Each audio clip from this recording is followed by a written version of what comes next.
दोस्तों, नवरात्रों के 9 दिन सभी भक्तों के लिए बहुत ही विशेष होते हैं। वैसे तो मैया सदा सभी भक्तों पर कृपा बनाए रखती हैं, परंतु इन नवरात्रों के 9 दिनों में सभी भक्तगण मैया को प्रसन्न करना चाहते हैं और उनकी कृपा प्राप्त करना चाहते हैं। दोस्तों, अगर आप घर में घट स्थापना कर रहे हैं या फिर आप व्रत कर रहे हैं तो आपको कुछ खास नियमों का पालन करना होता है। पूजा कुछ थोड़ी विशेष प्रकार से की जाती है। तो माँ दुर्गा की आराधना और उनकी कृपा प्राप्त करने के लिए दुर्गा सप्तशती का पाठ सर्वोत्तम बताया गया है। भुवनेश्वरी संहिता में कहा गया है कि जिस प्रकार से वेद अनादि हैं, उसी प्रकार से सप्तशती भी अनादि है। दुर्गा सप्तशती के 700 श्लोक होते हैं जिसमें देवी चरित्र का वर्णन है। दुर्गा सप्तशती के कुल 13 अध्याय होते हैं।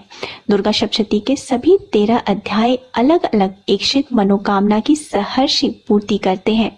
दोस्तों, देवी की आराधना के लिए दुर्गा सप्तशती का पाठ सर्वोत्तम है। कहा गया है कि हर प्रकार के पुण्य का अंत हो जाता है, परंतु दुर्गा सप्तशती के पाठ से जो पुण्य अर्जित होता है उसका कभी अंत नहीं होता। चाहे जीवन में किसी भी प्रकार की बाधा हो, किसी भी प्रकार की मनोकामना हो, वो दुर्गा सप्तशती के पाठ से पूर्ण होती है।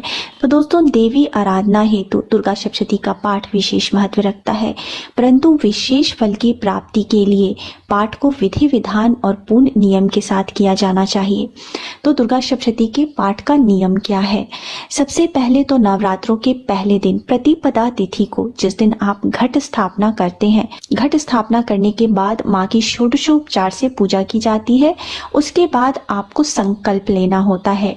नवरात्रि के 9 दिनों में आपको दुर्गा सप्तशती का पाठ कितनी बार करना है? रोज एक बार करना है, यानी कि रोज 13 अध्याय करना है, या फिर आप पूरे 9 दिनों में 13 अध्याय खत्म करना चाहते हैं, या फिर आप किसी और मंत्र का जप करना चाहते हैं। जो भी आप करना चाहते हैं उसका आपको प्रतिपदा तिथि के दिन ही आपको संकल्प लेना होता है और ये आपको 9 दिनों में संपूर्ण करना होता है, अर्थात हवन से पहले आपको पूर्ण करना होता है।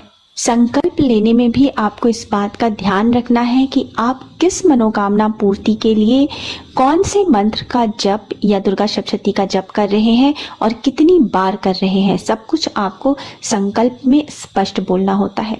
तो जब आपने घट स्थापना कर ली प्रतिपदा तिथि को, तो इसका मतलब ये हुआ कि माता रानी अब आपके घर में विराजित हैं। तो रोज आपको नियम पूर्वक जो है सुबह सवेरे जल्दी उठ करके पूजा स्थल को साफ करके और माँ की विधि विधान से षोडशोपचार से पूजा करनी है। तो दोस्तों, माँ की पूजा करने से पहले आपको सबसे पहले गणेश जी की पूजा करनी होती है। कलश की पूजा करें, उसके बाद नवग्रह की पूजा करें, उसके बाद माँ की प्रतिमा या फोटो जो भी आपने रखी है उसकी पूजा करें। अब आपको पुस्तक पढ़ना है, दुर्गा सप्तशती का पाठ करना है, तो इसके लिए सबसे पहले आपको पुस्तक की भी पूजा करनी होती है। माला अगर जप करना है तो माला की भी पूजा करनी है। दोस्तों, पुस्तक को रखने का नियम है कि आपको हमेशा उसको पवित्र जगह में रखना है, लाल कपड़े में लपेट करके रखना है। पुस्तक को आपको जमीन पे नहीं रखना है, अपने गोद में नहीं रखना है, उसको चौकी पर रखें, लाल कपड़े में लपेट के रखें। अब दोस्तों, पुस्तक की पूजा करने के लिए पुस्तक पे भी आप चंदन, रोड़ी, अक्षत, फूल चढ़ाएं। जो प्रसाद रूप में आपने जो भी प्रसाद लिया है पुस्तक पे भी अर्पित करें और धूप दीप दिखाएं। उसके बाद हाथ जोड़ के आपको पुस्तक से प्रार्थना करनी है कि आपकी पूजा सफल हो, ऐसी वो आप पे कृपा करे। अब इसके बाद आपको दुर्गा सप्तशती का पाठ प्रारंभ करना है। दुर्गा सप्तशती का पाठ प्रारंभ करने से पहले सबसे पहले आपको नवार्ण मंत्र का जप करना होता है। कम से कम एक माला 108 बार आपको नवार्ण मंत्र का जप अवश्य करना है। मंत्र है ओम ऐं ह्रीं क्लीं चामुंडाय विच्चे। ये नवार्ण मंत्र है, इसका 108 बार आपको जप करना है। उसके बाद आपको दुर्गा सप्तशती का पाठ प्रारंभ करने से पहले आपको शापोद्धार करना है। दोस्तों, दुर्गा सप्तशती का हर मंत्र ब्रह्मा, वशिष्ठ और विश्वामित्र जी के द्वारा श्रापित बताया गया है। इसलिए जब तक हम श्रापोद्धार नहीं करते हैं, हमको दुर्गा सप्तशती के पाठ का पूरा फल प्राप्त नहीं होता है। इसलिए सबसे पहले श्रापोद्धार किया जाता है। इसके बाद आपको कवच पढ़ना है, दुर्गा कवच, और उसके बाद अर्गला स्तोत्र का पाठ करना है और उसके बाद कीलक का पाठ करना है। इतना करने के बाद आप प्रारंभ कर सकते हैं दुर्गा सप्तशती का पाठ। दुर्गा सप्तशती के 13 अध्याय होते हैं और 700 श्लोक होते हैं। दुर्गा सप्तशती के 13 अध्याय को 3 भागों में विभक्त किया गया है। तो पहला भाग होता है प्रथम चरित्र, जिसमें कि पहला अध्याय आता है। दूसरा है मध्यम चरित्र, जिसमें कि 2, 3 और 4 अध्याय आते हैं।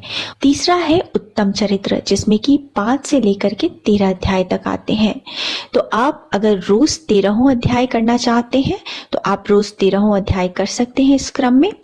और अगर आप 13 अध्याय नहीं कर सकते हैं तो आप एक दिन प्रथम चरित्र, फिर दूसरे दिन मध्यम चरित्र और तीसरे दिन उत्तर चरित्र का पाठ कर सकते हैं। इस तरीके से 3 दिनों में आपके दुर्गा सप्तशती का पाठ आपका संपूर्ण होगा। और अगर आप इस प्रकार से भी नहीं कर सकते, एक दूसरी विधि है, उस प्रकार से आप दुर्गा सप्तशती का पाठ कर सकते हैं, जिसमें कि 7 दिनों में आपके दुर्गा सप्तशती का पाठ संपूर्ण होगा। तो उसमें क्या करना है आपको कि पहले दिन पहला अध्याय का पाठ करना है, दूसरे दिन दूसरा और तीसरा अध्याय का पाठ करना होता है, और तीसरे दिन सिर्फ चौथा अध्याय। परंतु चौथे दिन आपको 5वां, 6ठा, 7वां और 8वां अध्याय पढ़ना होता है, और 5वें दिन 9वां, 10वां अध्याय, 6ठे दिन 11वां अध्याय और 7वें दिन 12वां और 13वां अध्याय। इस प्रकार से आपका दुर्गा सप्तशती का संपूर्ण पाठ 7 दिनों में संपूर्ण होता है। तो आप किसी भी प्रकार से कर सकते हैं। तो इस प्रकार से दुर्गा सप्तशती का पाठ करने के बाद आपको मूर्ति रहस्य भी आपको बुक में ही है, तो मूर्ति रहस्य का पाठ करना होता है। उसके बाद सिद्ध कुंजिका स्तोत्र पढ़ना है और उसके बाद क्षमा प्रार्थना करनी है। आप पाठ किसी भी प्रकार से करें, 1 दिन में संपूर्ण करें, 3 दिन में पूर्ण करें या 7 दिन में पूर्ण करें, परंतु आपको दुर्गा सप्तशती के पाठ से पहले जो चीजें पढ़ने बताई गई हैं वो आपको रोज पढ़ना है, और दुर्गा सप्तशती के पाठ के बाद भी जो चीजें बताई हैं, जो पाठ बताया है, वो आपको रोज करना है। दोस्तों, दुर्गा सप्तशती के पाठ के पहले और बाद में नवार्ण मंत्र ओम ऐं ह्रीं क्लीं चामुंडाय विच्चे का पाठ करना अनिवार्य है। इस निवारण मंत्र का विशेष महत्व है। इस एक मंत्र में ओंकार, माँ सरस्वती, माँ लक्ष्मी और माँ काली के बीज मंत्र निहित हैं। दोस्तों, इस प्रकार से अगर आपने 9 दिनों तक माँ की आराधना की है, दुर्गा सप्तशती का पाठ किया है, तो आपको 9वीं के दिन हवन अवश्य करना चाहिए। 9वीं के दिन हवन करने के बाद कन्या पूजन करें और 10वीं को विसर्जन करें। इस प्रकार से आपके 9 दिनों की आराधना पूर्ण होती है। उम्मीद है दोस्तों आपको मेरा आज का वीडियो पसंद आया होगा। अगर आपके मन में कोई प्रश्न है तो आप मेरे कमेंट बॉक्स में कमेंट करके पूछ सकते हैं। मिलते हैं नेक्स्ट वीडियो में। So thanks for now, bye bye.